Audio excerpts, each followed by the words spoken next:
Бирөөнүн аянтында батирлеп жашоо өткөрбөй, ар бир кыргызстандык үйлүү болсун деген Садыр Жапаровдун изги максаттары ишке аша баштады. Кыргызстан боюнча массалык түрдө ипотекалык көп кабаттуу үйлөрдүн курулуштары башталды.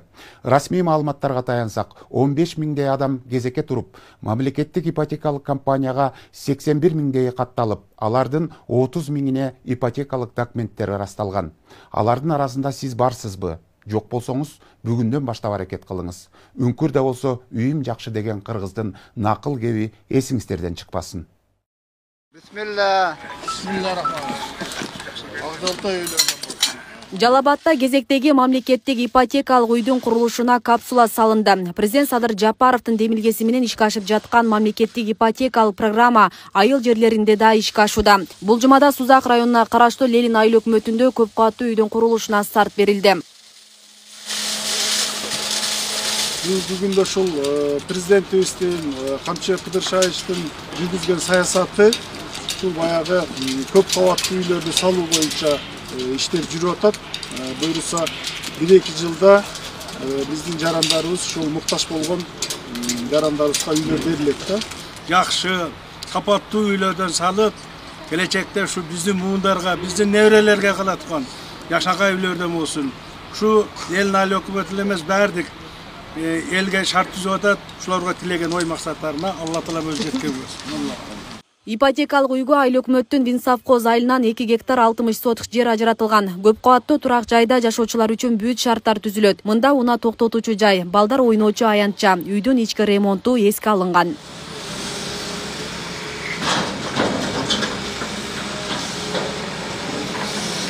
Ипотекалык турак жайды куруу мөөнөтү 1,5 жыл деп көрсөтүлгөн. Курулуш аягына чыкса, Ленин айыл өкмөтүндө 1000 тегерегинде үй бүлөнүн турак жайга болгон муктаждыгы жоюлат. Талап боюнча батирлер биринчи кезекте социалдык жактан аз камсыз болгондорго бөлүштүрүлөт. Аларга 4% үстөк менен баштапкы төлөмү жок 25 жылга берилет. Ал эми ишкерлер жана жеке компанияда иштегендерге 8%дан. Жакыр жашап, мындай жашагандарга үйлүү кылуу, ушуларга бир жакшы турмушу шарт түзүп берүү болуп ататтардын планы.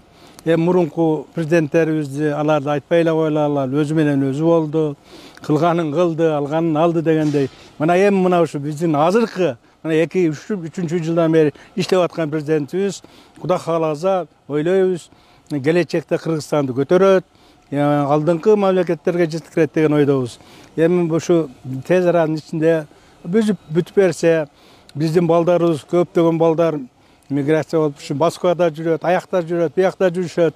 Ошолор келип үйлүү, жайлуу болуп, ушул жерде иштеп, иш менен камсыз болсо, бюджеттик тармактарда иштегендерге, анан социалдык ипотекага ушул 2 багыт менен баштапкы төлөм төлөнбөйт. Если мамлекет курган үйлөр болсо, биз азыр Жалал-Абадта курулуп атабы, ошол үйлөр бюджеттик тармактарга, анан социалдык ипотека алып аткандарга баштапкы төлөмү жок берилет.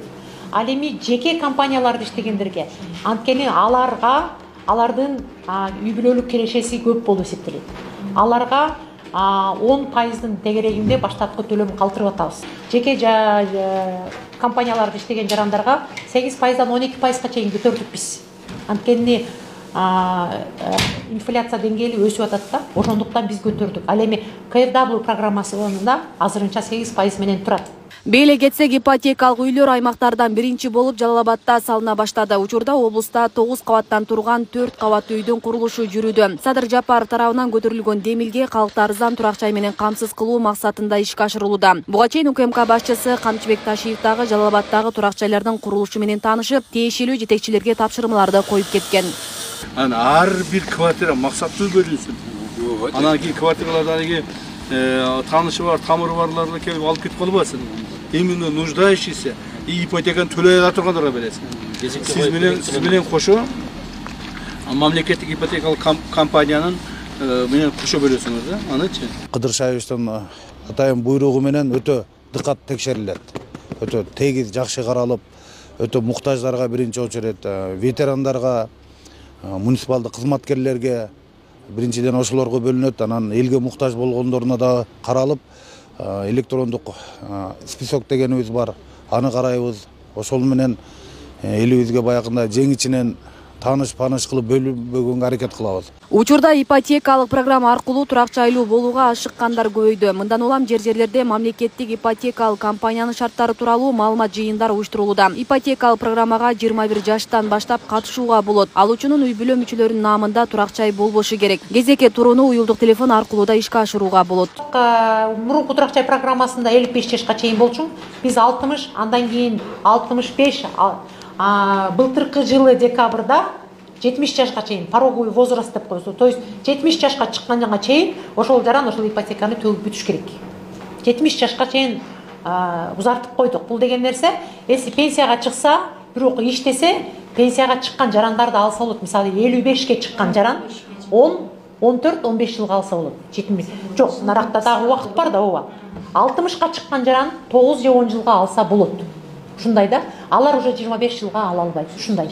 Учурда мамлекеттик ипотекалык компанияга 81 миңден ашык адам катталып, 30 миңдейине ипотека ырасталган. Кезек күткөндөр 15 миңге чамалаган. Мамлекеттик ипотекалык компаниянын өкүлү кезек күтүү электрондук түрдө жүргүзүлөрүн, анда ар бир жарандын өздүк маалыматтары жана катталган мөөнөтүнө чейин так жазыларын айтты. Демек, кезекти жылдырууга же тааныш билиштик аркылуу аттап өтүүгө жол берилбейт. Асель Сыдыкова, Аскар Мамат Исаков, Регион телеканалы.